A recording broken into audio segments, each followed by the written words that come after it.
Hey you.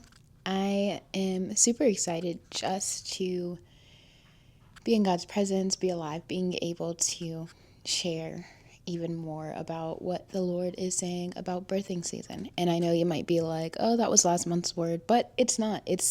We have to remember, well, I know I have to remember for myself that God gave a timeline, and I believe in that timeline. I believe it is significant.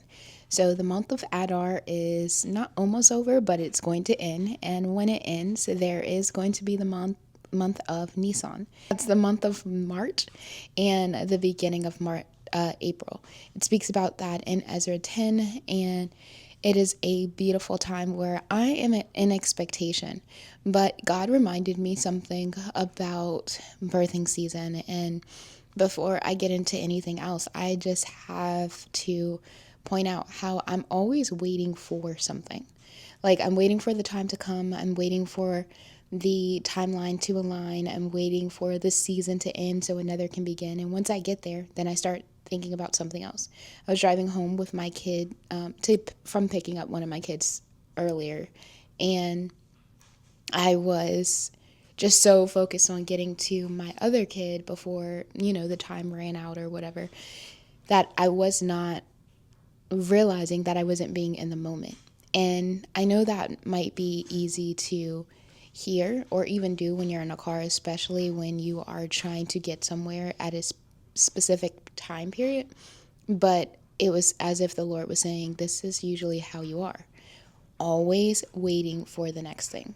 So while the month of Adar is here now, I know that God is doing things now. He's been doing quite a bit. He's been doing so much in my life that I just want to slow down and be able to take in this moment, this day, this very second, and be grateful for the things that He is doing now. He's put perspective in place in so many places. He's aligned things and brought things full circle that I did not understand at first, and I was just obedient to do what He called me to do. But it's not just in my life, and I know that for sure because the Lord is not a respecter of a person. He speaks to all His children. So what about you in your life? Where is the place that you are always looking past so that you can get to the next moment, next healing, next breakthrough? In this moment, at this very second, there is something that the Lord wants you to hear from Him, to see in your life as beautiful, and to experience. We don't have to wait for the end of the month. Now, I know that we've been talking about birthing season, and as you see, I took a huge break from posting and actually ran into some things when I was wanting to post that seemed like shut doors. And I am often guilty of blaming things on the enemy right away, but sometimes God pauses things so that you can get more clarity of what He is saying right here and right now. And so during that time, I realized that the Lord had been showing me and preparing me for this time last year. And one of the most beautiful ways that He showed me this is when I was out of country with my husband celebrating our 5-year anniversary. We slowed down the moment and wanted to take in the little pieces of where we were at and experience the realness of God being in every place at one time. Now, it's easy to say that when you are doing your normal routine, but to go across the country and for that to be a blessing in itself, because God said He was releasing me to travel, and He has not disappointed. And I've been waiting for that time for quite a bit. But even going and actually being able to travel and see how vast His beauty runs, how He will speak to you in different countries, how He will speak to you through people in different places, and send you yourself, not just me, but yourself to different places to speak His name. It reminded me of His promises that He will send me to places that He is not in the way that I thought, and allow me to be the light that shines in that place. And that happened.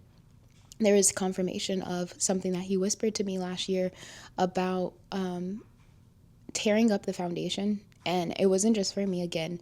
he was doing that in the body of Christ. I feel like he's still doing that, tearing up the foundation of what we believed him to be and introducing us to who he really is in this time, in this age, to each of us individually, personally, as father, as protector, as husband. He just really blew my mind with that. And so I'm sure that the Lord has been speaking to you in your own life in this past couple of weeks. And why don't you take time to write down what the Lord has said to you? You need to document everything that is happening during this season, because some of the things are not going to be able to be kept up with. It's going to be like, God, I remember you said this. And I don't know. It's just a beautiful thing to be able to go back to your writing and your uncertainty and the questions that you have had or have in this moment, and at a different time be able to see how God brings things full circle. And really take the time to ask God what it is you're missing, what he needs you to slow down and see and experience in this moment. And don't even think about the entire season. Just think about this day or this week or this hour, and what beauty God can allow you to see. And then also just be in awe of that. Like, take time to write that down, what this moment is speaking, because in the next moment, it will be the next moment and you won't get this one back. So I hope this blesses you. And until next time, I plead joy.